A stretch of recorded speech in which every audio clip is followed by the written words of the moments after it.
Bueno, la profesora Delmedes ya les contó un poquito sobre mí. También, como ustedes, sigo aprendiendo en la investigación. Uno aprende día a día, no es algo que uno termine en algún momento.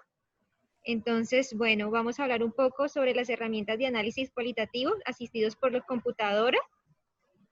Estas herramientas de análisis cualitativo asistidos por computadoras realmente surgen en los años 80, más o menos en los años 80, cuando diferentes investigadores empiezan a incorporar estos softwares. Actualmente tenemos los más usados, como ustedes conocen y como la profesora Dilmeire muy seguramente les habrá mencionado, está el Atlas T y Envivo. Son los dos software que son actualmente más utilizados a nivel mundial, pero tenemos otros software en el mercado también. Importantísimo, en el documento que ustedes estuvieron leyendo, les mencionaron cuáles eran una de las características, propiedades o beneficios de utilizar este tipo de software. Herramientas de búsqueda de contenidos, enlaces, codificación, consultas, escritura y anotación, mapeo o de creación de redes.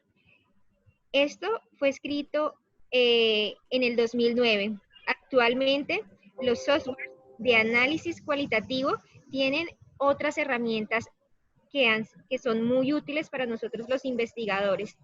Si bien no es un SPSS o un Stata, software especializados para hacer análisis cuantitativos, sí están incorporando herramientas estadísticas. Entonces, ahorita lo vamos a ver, gráficos mucho más sofisticados y la nueva versión, por ejemplo, del Atlas T9, que saldrá próximamente, quizás en un mes, mes y medio, empieza a incorporar inteligencia artificial.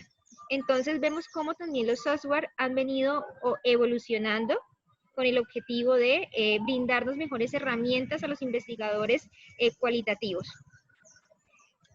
Estadísticas. Entonces empezamos a ver, por ejemplo, en el Atlas T, podemos ver en un documento cuántas citas nosotros codificamos, cuántas citas hay y cómo se distribuye de acuerdo al código. Por ejemplo, en este ejercicio que les estoy mostrando, tenemos este código y tenemos grupos de documentos. Y en total, cuántas fueron las citas y cómo se distribuyen en estos documentos. ¿Por qué es importantísimo tener esto en términos cuantis? Porque de alguna u otra forma me evidencia en qué grupo de mi foco está centrado X respuesta. Por ejemplo, en el tema de educación, si nosotros estamos hablando del bullying, por dar un ejemplo, y realizamos nuestras entrevistas y nuestros grupos focales por grupo, y elementos asociados con el bullying son resaltados más, por ejemplo, en los profesores y estudiantes de grupo de quinto grado o de un grado inferior. Eso ya nos está empezando a revelar información que con números nos hace que esta información sea más diciente. Esto es lo que verán ustedes en los próximos, en Atlas T9, no lo tiene la versión 8, es algo que se está incorporando, es ver gráficamente cómo se correlacionan los códigos. Entonces vemos cómo los softwares van evolucionando y se vuelven mucho más sofisticados, permitiéndonos mostrar la información de una forma mucho más novedosa, eficiente y también visualmente más atractivo. Ahora bien, implicaciones de cada método en el proceso de información. Esta presentación está estructurada en términos de métodos, técnicas y cómo lo voy a ver y cómo lo puedo utilizar en el Atlas T. Cómo el Atlas T me ayuda y me permite analizar esos datos recolectados con diferentes técnicas. Entonces, acá tenemos el método etnográfico, centrada en la apreciación del investigador, trabajo de campo con grandes ejes temáticos y aquí algo importantísimo, categorización en campo posterior y a la captura de información. Importantísimo en términos de Atlas T. ¿Por qué? Porque el Atlas T nos permite generar categorías a lo largo de la investigación. No nos limita a que tengamos que incorporar categorías al inicio o al final. Podemos irlo desarrollando tal cual el método que estemos utilizando. Ahora bien, la teoría fundamentada, centrada en las apreciaciones de los participantes del estudio. Trabajo de campo con categorías previamente diseñadas. En la teoría fundamentada nos vamos con macrocategorías y categorización simultánea a la captura de información. Ahora bien, el estudio de caso, centrada en la apreciación de los participantes, trabajo de campo con categorías previamente diseñadas y categorización posterior a la captura de información. Y ahora, el fenomenológico, centrado en las apreciaciones de los participantes del estudio, trabajo de campo sin categorías previamente diseñadas, nosotros nos vamos a campo sin ningún tipo de categoría y realizamos la categorización posterior a la captura de la información. Ahora bien, todo este proceso que hacemos, independientemente del método, tiene algunos elementos transversales. Tenemos un proceso de escritura, un proceso de segmentación, un proceso de categorización, un proceso de diagramación. No es secuencial, podemos, como ya lo evidenciamos, en algunos métodos tenemos categorías previamente definidas, en otros lo definimos después, van emergiendo. Entonces, son como los elementos que todo investigador se ve enfrentado: segmentación, escritura, diagramación y categorización. Ahora bien, en el lenguaje de Atlas-T, la escritura la vemos representada en los memos y en los comentarios. El Atlas-T nos permite hacer memos y nos permite crear comentarios a lo largo de nuestros documentos. Nos permite segmentar a través de citas, nos permite diagramar, hacer redes y nos permite categorizar a través de códigos. Algo importantísimo de todos los software es el tema de segmentación, porque cuando no tenemos un software y tenemos un segmento que puede estar asociado a dos categorías, con colores se nos haría muy difícil porque ya subrayamos el segmento, cosa que no ocurre con un software, que no vamos a tener el limitante de que ese segmento pueda estar asociado a muchas categorías o subcategorías que hayamos establecido o estemos estableciendo. Ahora bien, aquí mostrarles un poco en el lenguaje de Atlas-T, segmentación, las citas. Podemos ver el tema de, podemos generar citas. Yo les voy a mostrar ahorita desde el Atlas-T, pero aquí quería mostrarles algo importantísimo, es que nos arroja el listado de citas y nos dice cuántos códigos están asociados a esa cita, que es supremamente novedoso empezar a ver cómo esta segmentación o algo que encontramos está relacionado con más de una categoría. Memos y comentarios. Aquí en nuestro Atlas-T podemos subir un documento. Otra característica del Atlas-T, podemos subir PDFs, documentos en Word, fotografías, videos, y todo esto lo podemos segmentar, generar citas. Entonces, y si bien podemos generar citas, como acá lo pueden evidenciar, a esto que yo segmento le puedo generar un comentario y puedo generar memos, que son de alguna u otra forma algunas anotaciones que yo hago especialmente cuando algo se vuelve repetitivo y puede a futuro convertirse en una categoría de análisis que va a contribuir, puede ser, a generación de teoría. El tema de códigos, podemos categorizar, podemos crear los códigos que sean necesarios, podemos importar desde Excel una lista de códigos y podemos generar códigos libres a la medida que vayamos investigando. Adicional a ello, el Atlas-T tiene muchas herramientas útiles porque podemos automatizar la codificación con palabras claves. ¿Listo? Ahora, el tema de redes, podemos generar redes de códigos. Por ejemplo, acá ustedes pueden apreciar una red que surge de un análisis que estuvimos realizando acerca de factores individuales. asociado con desviaciones cognitivas y competencias. Y y el Atlas T nos permite mostrar, por ejemplo, en cada código cuántas citas están relacionadas y qué subcódigos están asociados a un código. Ahora, un caso. Profesora Dilmeiret, usted me corrige, todos están en el área de educación, porque sé que es uno de sus objetos de investigación, entonces... Poucos não estão, mas são da área de ciências sociais, eu acho, e só uma acho que da odontologia. Os outros não, mas não tem problema, pode ser o exemplo da educação. Ok, bueno, el ejemplo que traje el día de hoy para ustedes es un ejercicio que se hizo para el Ministerio de Educación de Colombia, junto con la ANDI y el Instituto de Prospectiva de la Universidad del Valle. La Universidad del Valle lideró este proyecto, yo hice parte de esta investigación, fue un equipo muy grande que tenía como objetivo general conocer la disponibilidad y la capacidad de absorción de técnicos y tecnólogos por parte de los empresarios, así como las necesidades de ajuste de la oferta para suplir las necesidades presentes y futuras. En países de América Latina tenemos un problema con los técnicos y tecnólogos, a diferencia de países como Alemania, no son subvalorados, incluso el salario de un técnico, de un tecnólogo es inferior al de un profesional, cosa que no ocurre en otros países.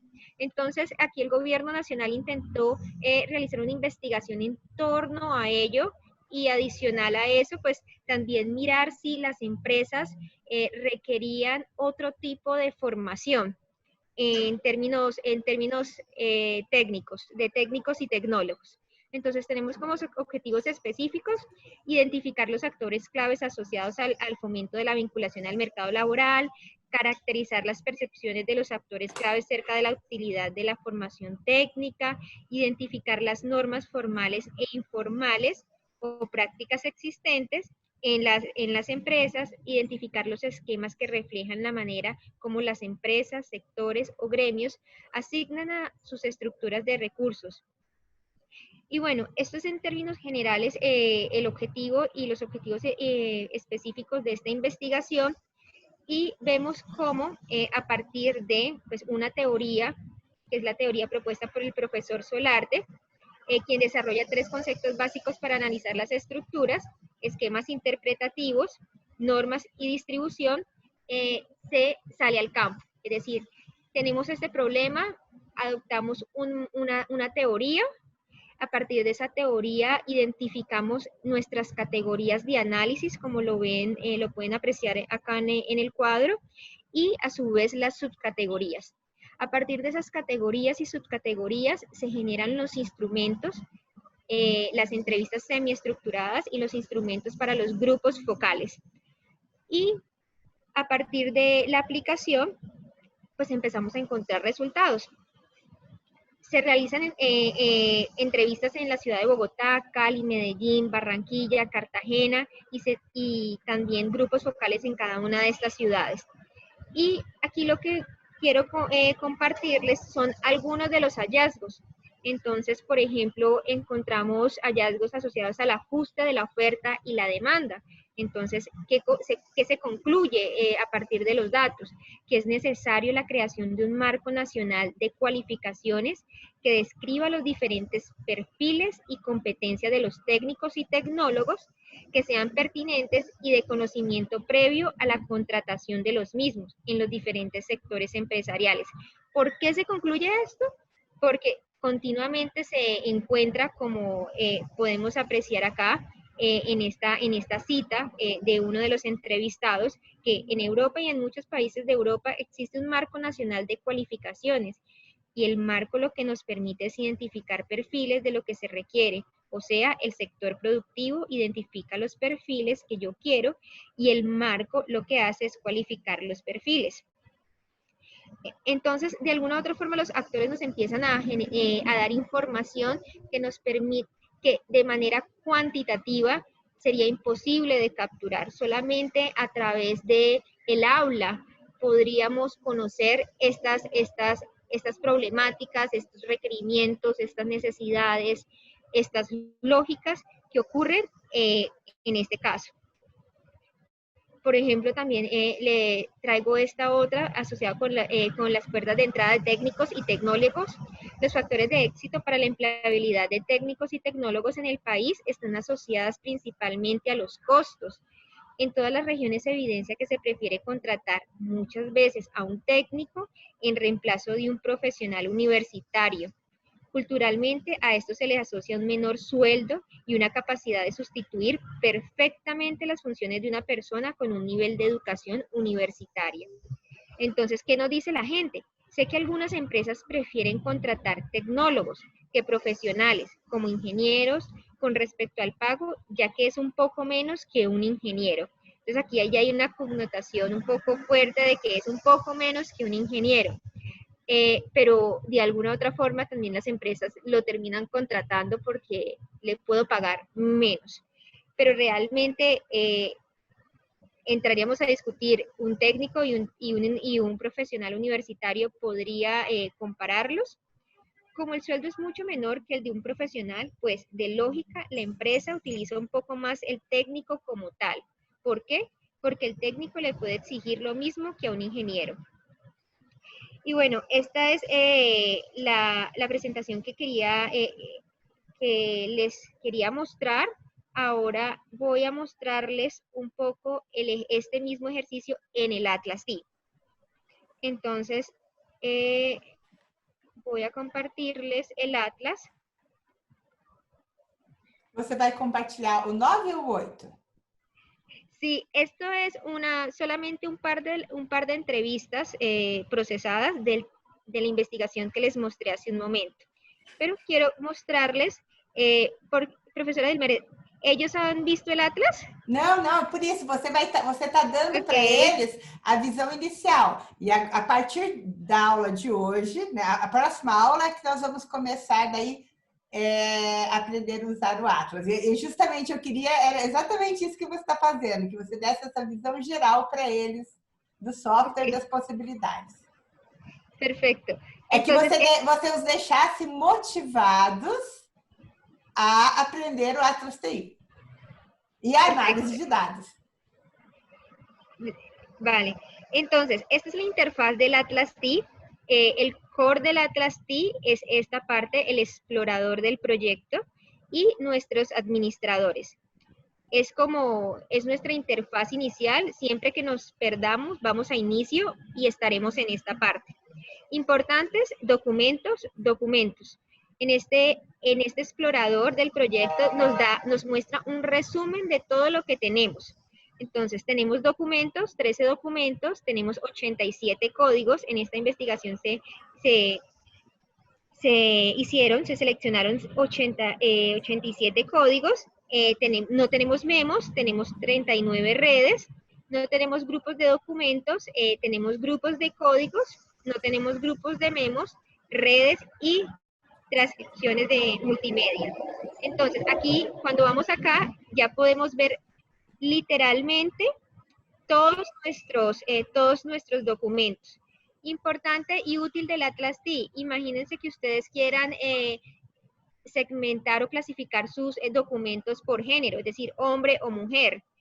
Entonces yo lo que hago sencillamente, para que mis resultados sean a partir de lo que dicen los hombres y de lo que dicen las mujeres, yo lo que hago es generar grupos de documentos. Por ejemplo, mujer, crear. Y esto me permite generar un primer grupo de documentos, como pueden observar acá, que va a ser supremamente útil a la hora de generar informes, porque ya me va a compilar toda la información relacionada con las mujeres o los resultados que yo obtengo de este grupo específico que es de mi interés. Por el lado de los documentos. Ahora tenemos las citas, como les había mostrado hace un momento en la presentación. Ustedes pueden ver todas las citas que ustedes realizan y asociadas a los códigos. Ahora, ahorita nos vamos para códigos, vemos los códigos que tenemos, que creamos, y vemos cuántas, cómo se interrelacionan ellos entre sí y cuántas citas tiene cada uno de los códigos, que es importantísimo también. El tema de memos, acá no tenemos memos, pero vamos a ver cómo el administrador de memos, que maneja la misma lógica que las citas y las redes y los vínculos. Yo puedo generar vínculos entre citas, por ejemplo, cuando son muy útiles en el análisis de discurso, que yo esté leyendo una noticia, por ejemplo, que diga el presidente en enero y compare su discurso con el discurso del mes de julio y puedo encontrar contradicciones. Entonces, eso yo lo puedo señalar en el Atlas T. Entonces, por ejemplo, acá yo tengo mis documentos. Yo tengo estos dos documentos.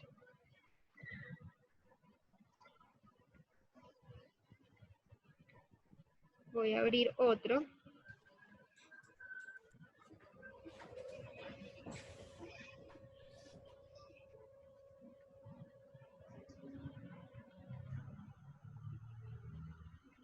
Ok. Acá tengo mis dos documentos. Imagínense que ustedes tienen los discursos de dos personas. ¿Me están escuchando? Sí. Ok. Entonces, yo puedo...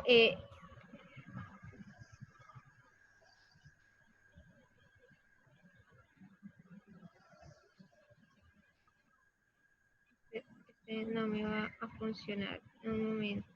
Voy a abrir otro proyecto, que es el último que hice.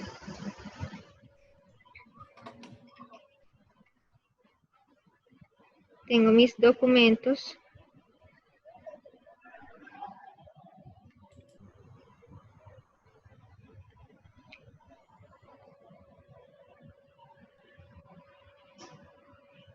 Y yo puedo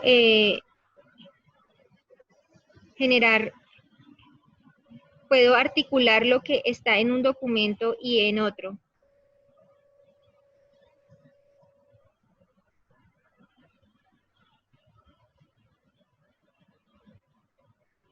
Por ejemplo, sencillamente arrastrando entre citas, yo puedo decir que esto apoya, expande, explica, justifica o contradice. Incluso yo puedo generar otro tipo de relaciones de acuerdo y en consonancia con mi investigación. Yo puedo decir que contradice y puedo empezar a generar este tipo de relaciones muy útiles que serían muy difíciles de hacer y de manejar y de administrar sin un software.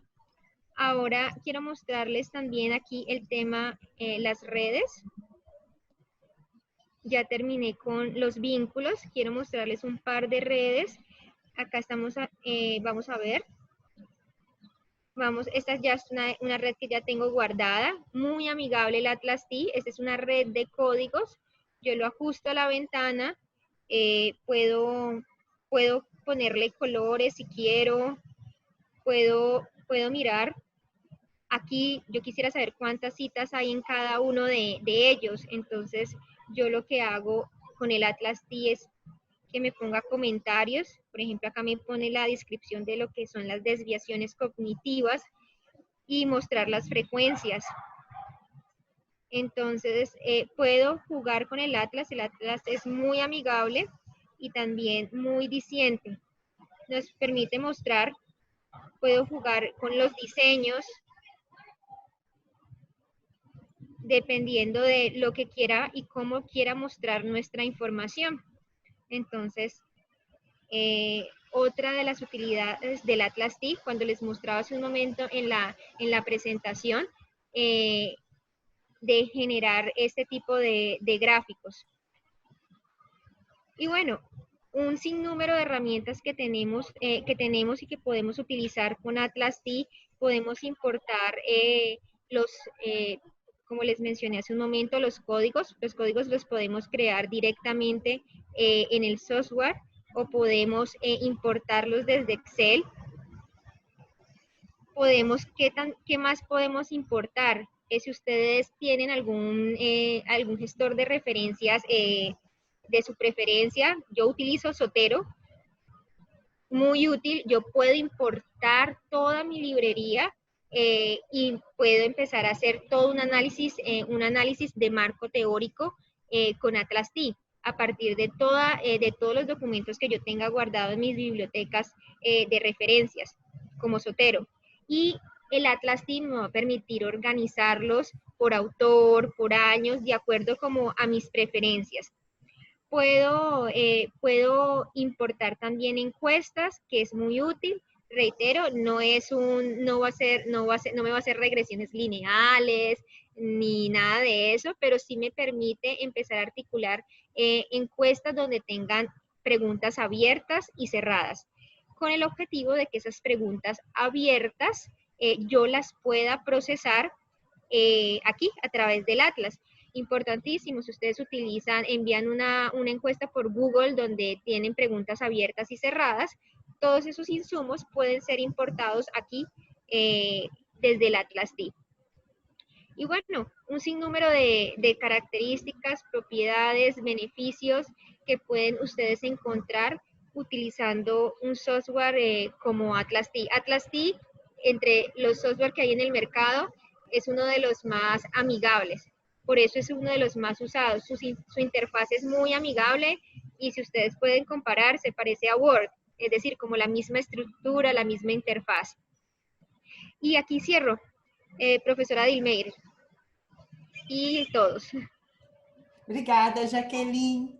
Foi muito interessante. É que eu achei muito bom eles verem essa apresentação do Atlas TI por outra pessoa que não fosse eu que vou conduzir a disciplina inteira, certo? E alguém que tem essa experiência, que eu posso dizer assim, fora do ambiente acadêmico. Sí, ¿no? Profesora Dilbel. Y hemos trabajado importante por ver cómo ahora los gobiernos están interesados en la investigación cualitativa, por ejemplo, para hacer políticas públicas de educación, de salud, en diferentes áreas. Es decir, la investigación cualitativa empieza a jugar un rol importante en el ámbito gubernamental y no solamente académico, y también incluso empresarial. Vemos cómo las empresas hoy en día empiezan a hacer investigación de mercados utilizando técnicas de investigación cualitativa y haciendo uso de este tipo de software para mejorar su eficiencia. Então, graças, Jaqueline. Alguém tem alguma questão para a Jaqueline? Podem perguntar, gente. Podem abrir os microfones e perguntar. Alguém ficou com alguma curiosidade? Eu gostaria de fazer uma pergunta. Buenas noches, Jaqueline.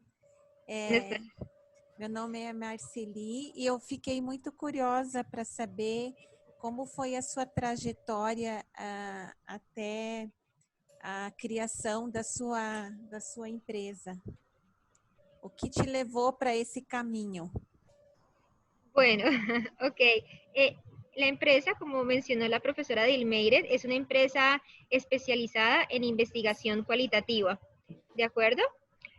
Como yo siempre he trabajado en investigación y he trabajado para la Universidad del Valle, para el Instituto de Prospectiva, e incluso este proyecto que les mostré sobre educación fue hace más de 5 años, estoy hablando de la versión 6 del Atlas T.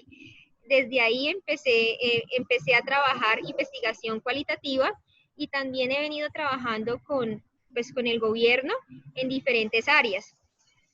Surge el interés de paralelamente, nunca renuncio a los trabajos de la universidad al inicio, ni a los del gobierno, mientras se construye la empresa y va cogiendo un poco de fuerza.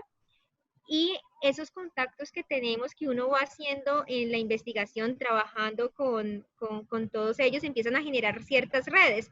Y bueno, decidimos con un grupo de amigos consolidar y hacer esta empresa. Esto no sería posible sin más personas y sin contactos. Y bueno, hace 2 años puntualmente ya empezamos a tener más relaciones con otras instituciones. El año pasado trabajamos con el Banco de la Mujer Colombia, ayudándoles al levantamiento y procesamiento de datos cualitativos. Y también hemos tratado de hacer alianzas y buscar certificaciones que son importantes, como por ejemplo el de Atlas D. Buscar ser certificados como trainers, porque nosotros capacitamos, somos trainers certificados y también revendedores certificados por Atlas D. Entonces, eso es lo que hemos venido como haciendo, tratando de generar redes. Este año, con la pandemia, nuestras redes se han expandido muchísimo más, la verdad. La pandemia para muchos ha sido difícil y algo no tan bueno, pero para otros sí lo ha sido muy, muy interesante. Hoy tuvimos un conversatorio con un profesor de Estados Unidos, de España y de Colombia sobre el área de salud. Asociados solamente al área de salud, tuvimos 100 personas conectadas y bueno, vamos trabajando con el tema de investigación. Ahorita vamos a hacer algo con la red RILPE. La profesora Dilmeiret participó en uno de nuestros conversatorios invitada por la red RILPE y vamos a hacer algo con Chile. Entonces, bueno, es un proceso y bueno, que nos guste la investigación, eso es importante. A mí me encanta investigar. Mais alguém, gente? Podem? Eu gostaria de perguntar, eu trabalho na área de saúde e trabalho na área mais quantitativa, né? E no mercado, os dados, geralmente com gráficos e números, são mais fáceis de comprovar. Como que os dados qualitativos são aceitos pelo mercado e como que se prova que não tem uma tendência ou algo que possa distorcer ou encaminhar para uma decisão que seja favorável ao empreendedor, a quem está buscando esse dado? Você compreendeu, Jaqueline? Sí, Jaqueline. sí entendí. Bueno, primero, la investigación cuantitativa y cualitativa no son excluyentes, son complementarias. Ni la investigación cuantitativa va a reemplazar lo quali, ni lo quali va a reemplazar lo cuantitativo. Entonces, eso es algo importantísimo de tener en cuenta. Lo segundo es que la investigación cualitativa nos permite dar respuesta a preguntas tipo cómo y por qué. Es decir, si estoy hablando con un cliente, estoy hablando de una empresa y yo digo, y la empresa me contrata a mí y me diga, ¿por qué yo no vendo esto? Si este producto es tan bueno, ¿por qué no lo vendo? ¿Sí? Entonces, algo cuanti nunca me daría la respuesta. Algo cuantitativo jamás me podría responder esa pregunta. ¿Por qué no me están comprando ese producto que supuestamente es tan bueno? Entonces, entender el fenómeno y entender mi contexto es importante y solamente lo puedo hacer a través del diálogo, de entender y a través de las técnicas y métodos de investigación cualitativa.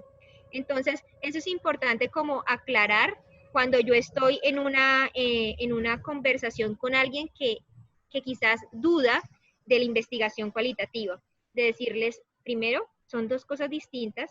La investigación cualitativa responde a un tipo de preguntas particularmente. Y segundo, de que yo también puedo fortalecer con los números lo que yo encuentro a través de lo cual.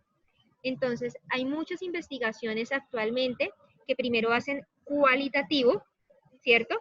Hacen investigación cualitativa, entienden y luego lo llevan a lo cuanti.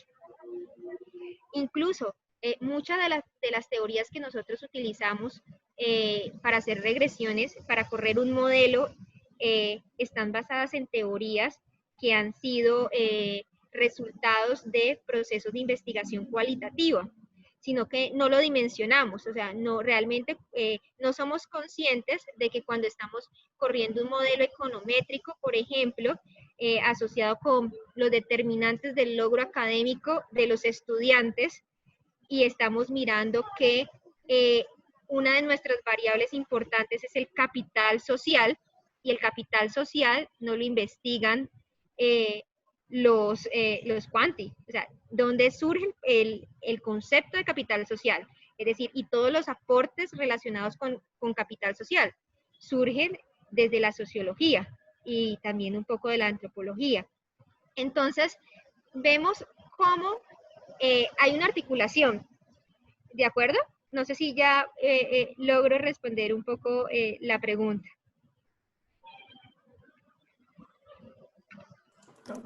Perfeito, obrigado, entendi sim. Muito obrigado. Oi, Jaqueline. Eu sou a Rosilei, trabalho na área da educação e essa questão do quanti, do quali, sempre é polêmica. Eu vi ali que você colocou a questão da frequência na análise de dados qualitativos. O que significa eu considerar a frequência com que um dado qualitativo se apresenta? Eu não estaria levando para o quanti isso? Bueno, supongo que la pregunta es porque mostré el tema de las frecuencias de cuánto una cita se repite en el software. Como les mencioné hace un momento, una de las herramientas y elementos novedosos que empiezan a incorporar los softwares desde hace aproximadamente 5 años, es decir, esto de las frecuencias solamente está en la versión 8 del Atlas T, antes no estaba. No es estadística, no es una estadística bajo las mismas lógicas de, por ejemplo, de un muestreo estadístico, ¿cierto? Pero sí nos permite de alguna u otra forma dimensionar cómo se está comportando nuestros datos y nuestra información en términos numéricos, que es relevante, en el sentido de que si yo, por ejemplo, como les mencionaba hace un momento, encuentro que el 50% de las respuestas está sobre un tema, es decir, sobre el bullying, que es el ejemplo, retomo ese ejemplo, lo dicen las niñas, ¿sí? Entonces yo ahí ya empiezo a dimensionar, eso me da un poco mayor de soporte de lo que mencionaba, por ejemplo, Dulcidio. Me corrige si estoy pronunciando bien el nombre de su nombre, que decía, bueno, es que los números a nosotros nos creen más. O sea, cuando yo muestro números, me creen muchísimo más que eso es correcto. Entonces, si yo estoy haciendo un análisis cualitativo y encuentro que el bullying se da especialmente en las niñas, que las respuestas cualitativas están asociadas al género, eso ya me empieza a dar relevancia y yo puedo robustecer lo que yo estoy diciendo, es decir, complementar mucho más y hacer mucho más diciente todos mis argumentos que estoy encontrando, todos mis hallazgos puedo hacerlos mucho más robustos y que sean mucho más atractivos, especialmente para todos ellos escépticos con las metodologías y los resultados cualitativos. Gracias. ¿Alguien? ¿Alguna pergunta? Jaqueline, acho que... Tem mais alguém? Pode perguntar, gente. Aproveitem. Sobre a inteligência artificial, acho que é a grande tendência e aquilo que eu acho que o mundo vai viver bastante, né? Eu só queria que você contextualizasse um pouco mais a aplicação um pouco mais ampla da Quali nessa inteligência artificial. Bueno, aquí hay algo importante y que también estaba en el artículo que ustedes leyeron, es que si bien tenemos software, todavía no se reemplaza el rol del investigador, ¿sí? El rol del investigador sigue siendo fundamental en la investigación cualitativa. Y los elementos que está incorporando el Atlas T todavía son un inicio, ¿sí? Por ejemplo, como lo verán más adelante, cuando ya lancen la versión 9, la inteligencia artificial está aplicada a detectar el tema de sentimientos, ¿sí? En el discurso. Pero hasta ahí. Obviamente, la inteligencia artificial llegará a un punto en el cual podamos realmente identificar, incluso ya existen software de inteligencia artificial modestos para abogados, donde nos permiten encontrar ciertas características y ciertos patrones. Pero no, todavía el tema de inteligencia artificial en el campo de la investigación cualitativa no está muy desarrollado. Graças. Bom, alguém mais tem questões? Se não, Jaqueline, muito obrigada, Jaqueline, pela participação, tá? E pelo trabalho em ter lido o texto também, para poder articular sua apresentação com ele, tá? Agradeço profundamente, tá, gente? E vamos bater uma palma virtual para Jaqueline. Muchas gracias.